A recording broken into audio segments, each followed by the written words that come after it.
Faliana no iarabanantsika rehetra manaraka ity famelabelaran-kevitra ratsoratra masina ity. Ny lohateny izay hodinitsika androany dia hoe ilay fanambarana tolalana ho an'ny fiadanam-po. Mivelona amin'ny fotoana izay anjakany raritsaina isika ankehitriny. Ary ny tsirairay avy dia mila olona izay anampy azy, anaborany ny enta-mavesatra eo amin'ny fiainany, anampy azy hanome torolalana, hanome vahaolana, hiaraka ilanjaminy fahoriany, hiaraka ilanjaminy ireo fahasarotam-piainana izay zakaina isan'andro isan'andro. Vao marika ireo manam-pahaizana fa ny olona izay mitondra samirery ny olana dia mora marary kokoa ary mora tratra ny fahafatesana kokoa noho ny olona izay manana izarana izany fahoriana olana mianjady eo amin'ny fiainana izany. Izy ary ny olona tena azo antoka afaka hitondra ny enta-mavesatra eo amin'ny fiainantsika. Izy no afaka hanaisotra ny fahatsapantsika meloka izay miamitombo isan'andro ankehitriny. Izy no afaka hanolotra fiarovana ho antsika, afahantsika mialoka eo ambany fiarovana tanteraka amin'izao tontolo feno korontana vesara-pahoriana izao. Ny boky ny Apokalipsy dia manolotra ho antsika vahaolana lehibe. Amin'ny Apokalipsy toko voalohany 5 sy 9 dia hoy ny soratra masina manao hoe Jesosy Kristy ilay vavolombelona marina sy lamatoa maty ary lehibe ny mpanjaka ny tany. Ao amin'ny boky ny Apokalipsy Jesosy Kristy dia aseho ilay vavolombelona marina satria izy no efa niaritra fahoriana mihoatra noho ny efa niaretantsika. Jesosy Kristy ao amin'ny boky ny Apokalipsy dia ambara ho ilay lamatoa ny maty, efa nandramany ny amin'ny fahafatesany, efa nidirany ny varavaram-pasany. Jesosy Kristy ao amin'ny boky ny fanambarana ilay lehibe ny mpanjaka amin'ny tany, izy no mifehy amin'ny heriny, amin'ny fahendreny, amin'ny fitiavany ity izao tontolo izao ity. Jesosy Kristy ao amin'ny boky ny Apokalipsy ilay aseho mpamonjy mahery mpifehy izao tontolo izao. Hoy izy ao amin'ny 9 amin'ny Apokalipsy toko voalohany manao hoe izao no alfa sy omega, ny tompo Andriamanitra, ilay ankehitriny sy taloha ary no avy teny tsy tô.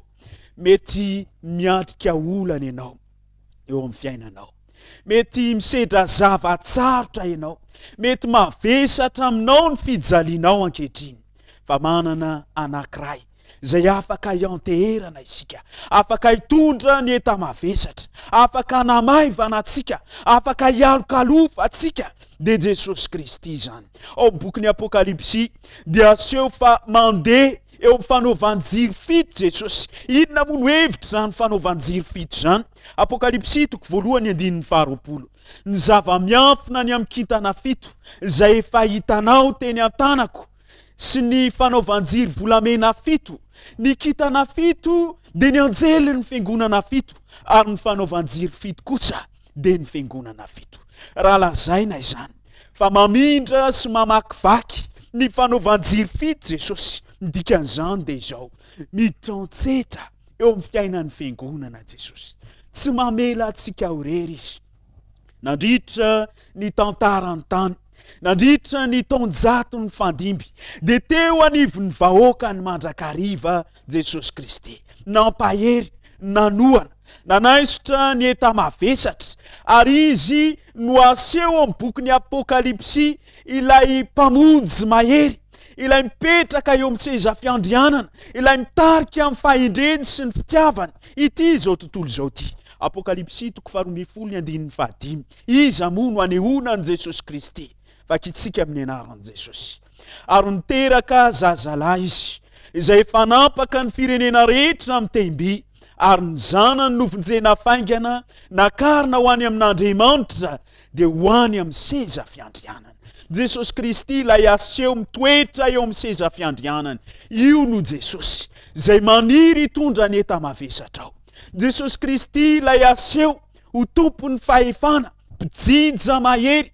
Ao amin'ny Apokalipsy toko 4:4 ary indro nahita rahona fotsy aho, ary nisy tahaka ny zanak'olona nipetraka teo ambonin'ny rahona, zay ny satroka satroboninahitra volamena sady ny tana fijinjana maranitra teny an-tanany.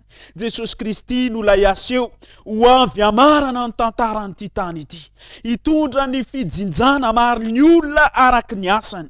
Jesosy Kristy no lay aseo omeny anjely voninahitra mandray ny oby mpiderana sy ny oby mpifaliana isanandro. Jesosy Kristy lay aseo ny boky ny Apokalipsy mpandresy lehibe mitoetra eo amin'ny seza fiandrianan'Andriamanitra.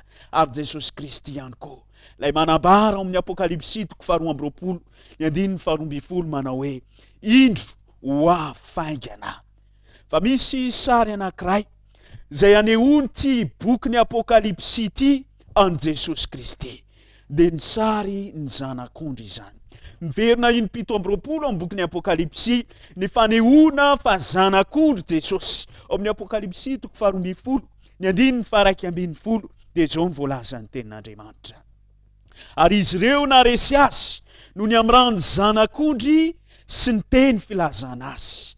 Apokalipsy 3:15 zay voavono hatramin'ny nanorenana izao tontolo izao tao amin'ny fahendreny lalina Andriamanitra, dia nieritreritra ny aneo an Jesosy Kristy ho zanak'ondry voavono, hitondra ny famelohantsika, hitondra ny eta mavesantsika, hitondra ny fahotantsika, anamaivanatsika amin'izao fahoriana atrehintsika eto ambany masoandro zao. Ao amin'ny boky Apokalipsy io dia maneho ihany koa fa tsy kely lalana mihitsy Satana teo amin'ny tantara, niezaka nanafika an Jesosy, niady amin'i Jesosy Kristy, miseho amin'ny alalan'ny drako na manafika, miseho amin'ny alalan'ny bibidia, niezaka mba amono mihitsy an Kristy, miseho amin'ny alalan'ny vehivavy mitafy lamba volomparasy, mitaingina bibidia, manafika an Kristy ary miezaka mihitsy mba tsy hatanteraka izany fitiavan'Andriamanitra feno famonjena anamaivana antsika amin'ny fahotana izany. Ito amin'ny boky ny Apokalipsy niezaka ataon'ilay tanàna lehibe antsoina hoe Babilôna, miezaka mamaky ady amin'Andriamanitra, manohitra an'Andriamanitra, kanefa dia asehony'ity boky ity fa lay zanak'ondrin'Andriamanitra no mpandresy, lay zanak'ondry zay ny vonoana no mitafy ny fandresena ary te hanolotra ho antsika tsirairay ihany koa izany fandresena izany. Ao amin'ny Apokalipsy 7:14 dia zao ny voalaza ny tenin'Andriamanitra: ireo dia hiandy amin'ny zanak'ondry, ary ny zanak'ondry aresy azy satria tompony tompo sy mpanjaka ny mpanjaka, ary aresy azy koa zay momba azy dia olona voantso sy voafidy ary mahatoky. Raha mahatoky amin'Andriamanitra isika, raha manaiky ny antson'Andriamanitra isika, dia atolotr'Andriamanitra ho atsika ihany koa izany fandreseny zanak'ondry zany. Lasa ihany ny fisainana manontany manao hoe nahoana no aseho amin'izany endriky ny zanak'ondry zany Jesosy Kristy.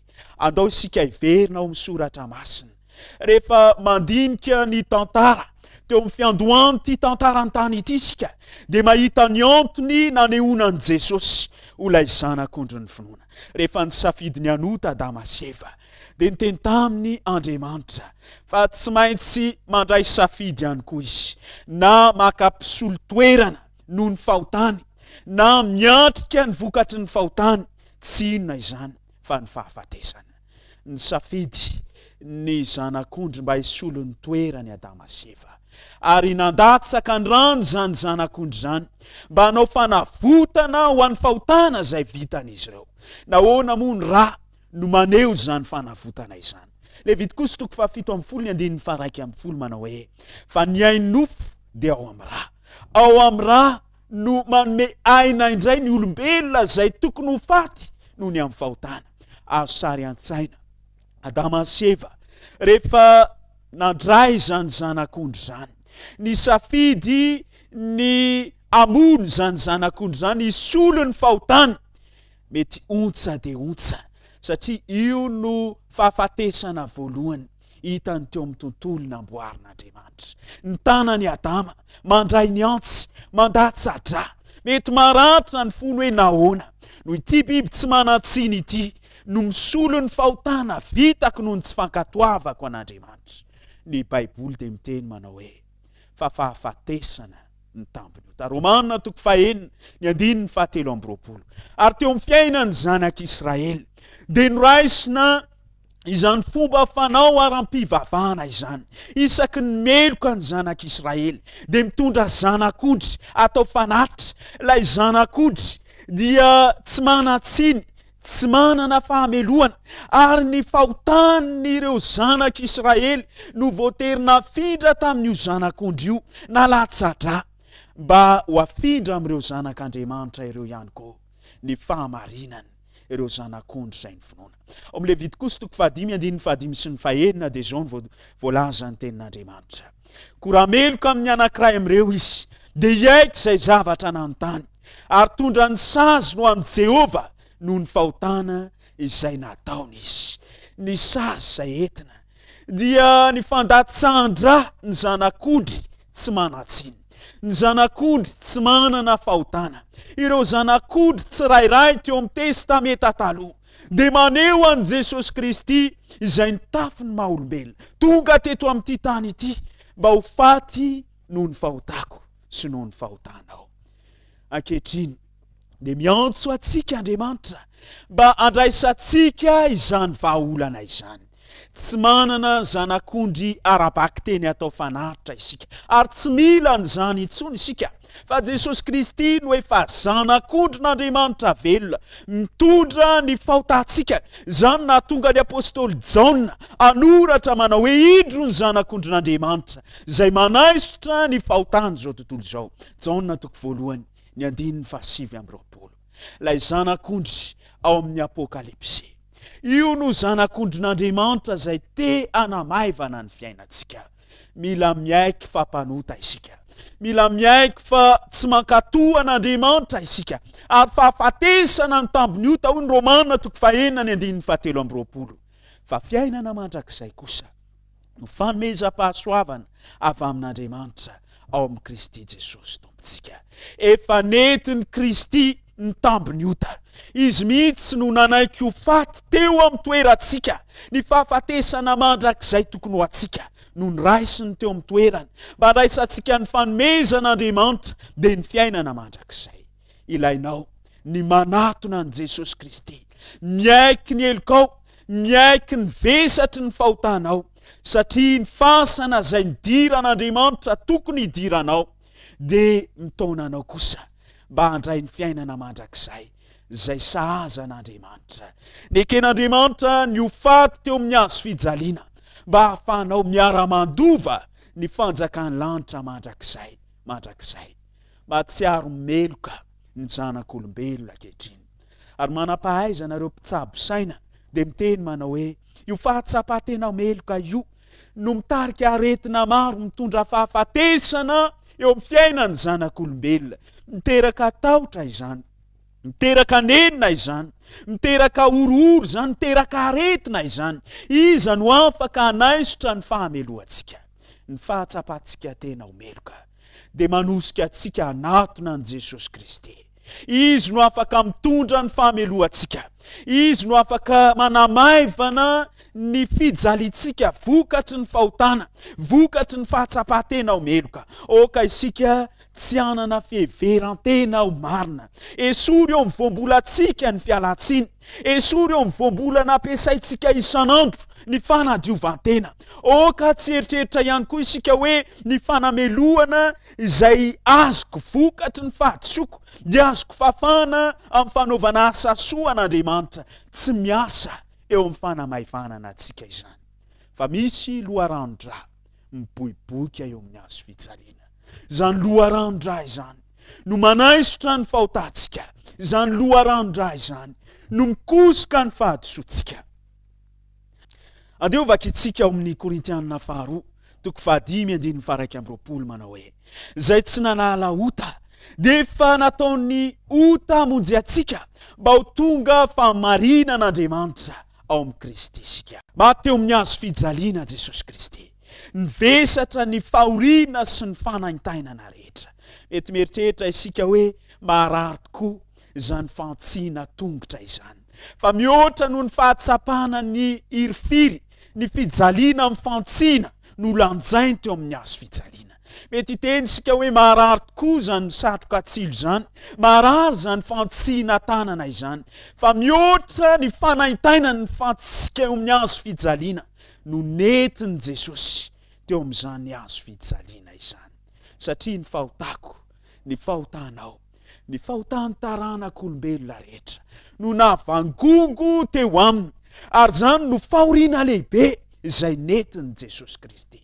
Izany no vesatra indrindra izay tsy zakany. Eny fa na dia ny ray azy dia nahafoy azy rehefa tonga vainganota teo amin'ny hazo fijaliana Jesosy, nampitodika ny tareny tsy hijery an' Jesosy ny ray tao an-danitra. Ary zany nahatonga an' Jesosy ao Matio 7:7-9 manao hoe: Andriamanitro, Andriamanitro, nahoana no dia mahafoy ahy ianao? Mihoatra noho ny namatsiana ny tanany sy tongony ny fijaliana netiny teo amin'ny hazo io. Mihoatra noho ny fanaintainana satria ny fahotantsika izay nanasaraka azy tamin'ny rainy no vesatra mafy indrindra izay nolanjain'i Jesosy. Tsy nahazo tokintsony izy hoe mbola andresy ny fahafatesana. Tsy nahazo tokintsony izy hoe mbola ho tafaverina eo amin'ny seza fiandrianana. Ny zavatra hitany dia aizy ny fahafatesana mangitsokitsoka, kanefa nekeny zany mba hanavotany ahy sy hanavotany ianao. Ny tambiny ota dia fahafatesana, fa fanomezana avy amin'Andriamanitra kosa ny fiainana mandrakizay ho antsika tsirairay avy. Anjarantsika ny misafidy andany amin'Andriamanitra, anatona an'Andriamanitra, hiteny amin'Andriamanitra manao hoe: Andriamanitro, omeo ahy izany fanomezam-pahasoavany ny fiainana mandrakizay izany. Andriamanitra dia te hanolotra antsika izany. Izy nolay efa voavono teo amin'ny hazo fijaliana mba hitondra fanavotana ho antsika tsirairay. Tsy zavatra mety lozy ny apôstôly Paoly no namonjena antsika, fa ny rany Kristy, ny ran'ilay Andriamanitra mpahary ny tany sy ny lanitra, tonga olombelona teto amin'ity tany ity, no namonjena antsika ho afaka mifatosotsika. Reto ary, misy torohevitra ho anao mba handraisanao zany fanomezam-pahasoavany fiainana mandrakizay zany. Manekefa tianao Andriamanitra, tany lavitra tany no nisehony Jehova taminao, ka ilazany aminao manao hoe fitiavana mandrakizay no hitiavany ianao. Jeremia 8:7. Manekefa tsy afaka hamonjy ny tenanao ianao. Manekefa Andriamanitra ihany no afaka mamonjy ianao. Minofa Jesosy dia afaka mamonjy sady te hamonjy ianao. Hoy izy manao hoe toy izao ny tiavan'Andriamanitra izao tontolo izao. Nomeny ny zanany lahatokana mba tsy ho very izay rehetra mino azy, fa anana fiainana mandrakizay. Ekeo ny helikao, ekeo ny mahampanota ary mibeba. Satria raha miaiky ny fahotantsika isika dia mahatoky sy marin'Andriamanitra ka manadio antsika ho afaka amin'ny tsy fahamarinantsika rehetra, ary angatao ny fanomezam-pahasoavany fiainana mandrakizay. Tiantsika Jesosy, ilay tompony tompo sy mpanjaka ny mpanjaka, ilay mpahary izao rehetra izao, no nidina teto amin'ity tany ity mba ho faty hamonjy azy ianao. Tsy takatry ny sain'ny olona izany hoe Andriamanitra mitafy olombelona. Tsy eken'ny sain'ny olona izany hoe Andriamanitra finoana eo amin'ny hazo fijaliana, Andriamanitra miditra ny ampasana.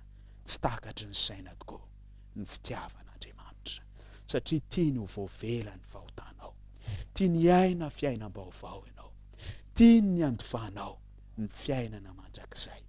Efa vitany ny anjarany, latsaka ny rany aminjeny ianao.